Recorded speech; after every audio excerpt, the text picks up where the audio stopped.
previše, sve to je ipak otišlo, previše se centraliziralo u Zagrebu. Sad se možda neko u Zagrebu naljuti, ali ja ne bi mogao u Zagrebu pisati pjesme. Ne mogu, ne vjerujem niti da bi mogu živjeti. Navika. Ne bi mogao živjeti nigdje drugdje osim u Splitu. I tu raditi i pisati pjesme. Jer to je moj timbar. Kako ću ja sad živjeti u Zagrebu i pisati mediteranske pjesme?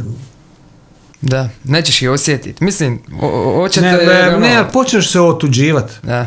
I u tome je problem... U tome ti je problem zašto niko iz Zagreba ne može stalno pisati, ima jednu odličnu pjesmu za Grašaku, super. Pošalje njemu. Ne počne tebi, ne, pa pošalje njemu. Nek ti on kaže ne. Zato jer oni nemaju taj mediteranski film. Nemaju to. Mi nemamo možda nešto što oni imaju. Što oni imaju ja ne znam, ali znam da oni nemaju ono što mi imamo. Da.